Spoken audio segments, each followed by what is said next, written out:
Hey guys, Desolate Magic here. Sorry about the bad audio quality. I'm using my backup rig here. Hopefully the editor works or you're not going to see this.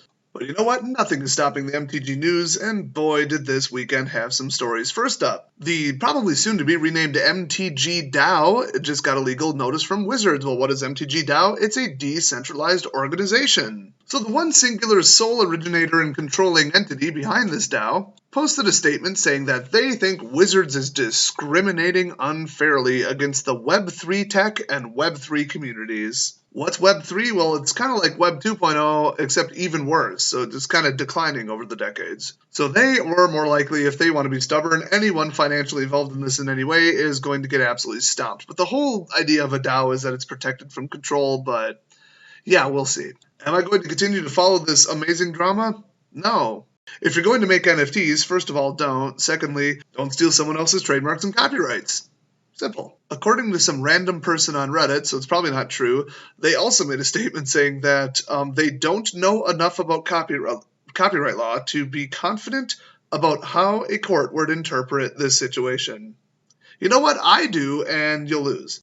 You will lose the second that they figure out your personal information to get the summons to go to court. Isn't that the purpose of a DAO? Oh, whoever this is probably put their first and last name on it.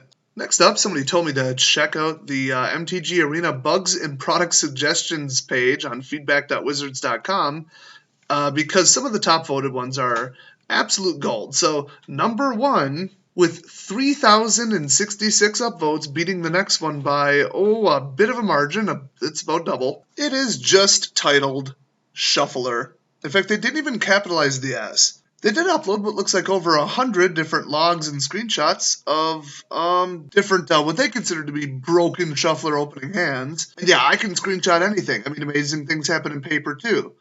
I think they've hit 100 million games played or something. Yeah, if everybody screenshotted everything that they consider to be an anomaly, that wouldn't really show anything. But when one person uploads this many that they personally took, yeah, and plus some of these you could just do the math that shouldn't happen more than 1 in 10,000 games. Hey, did you play 10,000 games? No? Okay, that's anomalous, assuming you did the math correctly. Which most people don't, but we all know that the Shuffler's garbage. I mean, I've proved it live on stream. I've actually predicted things that happened right before they happened. I mean, there's patterns. Come on. Oh, but according to my research, not only is who goes first rigged, not only is the matchmaking rigged based on your deck, and not only are the wins and losses secretly tracked, but the Shuffler seems to know better than you. Let's just put it that way. So it's not like, oops, we have a randomization glitch in the code. It's like, oh, we think the game will be better if we do this. And without going into much detail, basically it's like the catch-up mechanic in, if you've ever heard of the Mario Kart 64 for the original N64, where they let you catch up to the AI by slowing them down, and then if you blast out ahead of them, it'll speed them up. It seems to work that way, and then it also clumps cards, and it seems to prioritize low CMC cards and other stuff. So, yeah, the Shuffler's busted, and more people reviewing this agreed than any other complaint. So if you think it's just a bunch of fringe, people who don't know what they're talking about, just paranoid conspiracy people, no, absolutely not. It is real. It's actually been proven to have a 4% card repeat issue that they've allegedly patched. That was proven. But like I said, now this isn't a coding error. This isn't counting cards that are already in your hand as being in the library, which was the original problem. Allegedly, this is them trying to rig games, basically, to make the users have a better experience where the game seems closer. So the next story is actually not dumping on Wizards in the garbage game that they made. Just kidding, it is. Somebody got massively upvoted on Reddit just 5 hours ago at the time of this recording and has a lot of upvotes saying something happened to MTG in recent editions.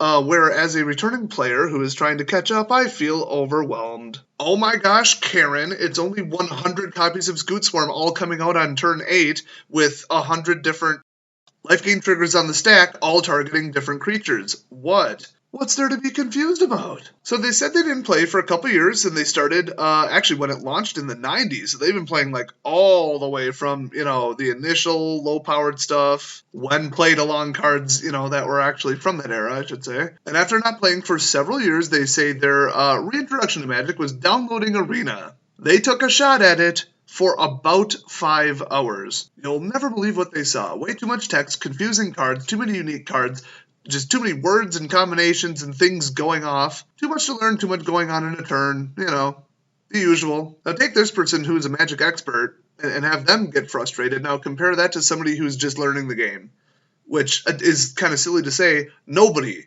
is just learning the game right now. Nobody. You could show the state of standard to anyone right now, and they would say, I'm not interested. Yeah, with the amount of text and the amount of unique ways that the cards work, Mark Rosewater's gone completely nuts with designing them. Obviously, it's almost entirely who's at fault here. And they want unique stuff that people haven't seen before. Like, I get it, the game's 26 years old, but who the hell has been playing for, first of all, more than like 5 years, let alone long enough to be like bored with the same old, same old. And plus, you can get new ideas without getting overcomplicated. Like, I want this one card to be a standalone RPG character with these like 5 separate abilities. And I want card interactions that nobody's ever seen before.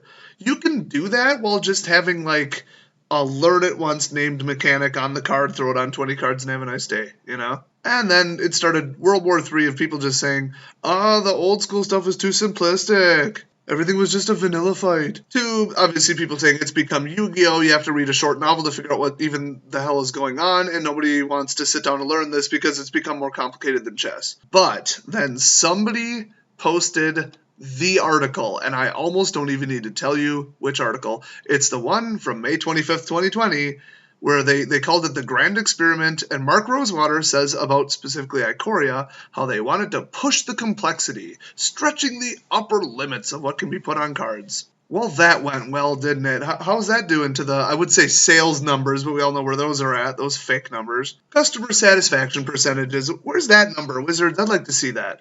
Active arena user count. I mean, I literally already have it. I just want you to publish it, Wizards. Every single metric other than money shows that the community's dying, the game's dying, and that was the most disastrous, first of all, set, Ikoria, and decision. And to top it all off, allegedly, Chris Cox was on top of the whole up the complexity, up the power level, up the, cards being able to be sold in Commander. He either came up with the idea himself or he didn't know enough about card games to really know that that's a good strategy, so he just listened to Mark Rosewater and his batshit crazy ideas, which, that was not a good idea. Oh, and lastly, this isn't really a story, it's just, a told you so, because I like to circle back around, just remind people that I was right once in a while when enough people in the comment section say I was wrong. Yeah, call me petty, but, well, there are toxic assholes in the community, and I don't just ignore them, I engage with them, tell them they're wrong, and tell them to go away. So that's what I'm doing.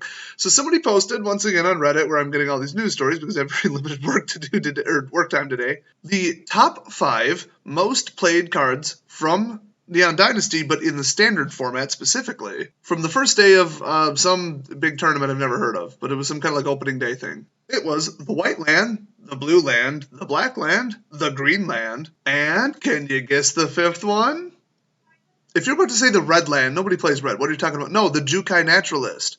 White-green life-gain creature that says enchantment spells cost 1 less. I've been telling you about it since, I think, day 2 of the spoilers. We are in the white-green enchantment apocalypse. Welcome to it, and I can't wait for Wizards to do something about it, ...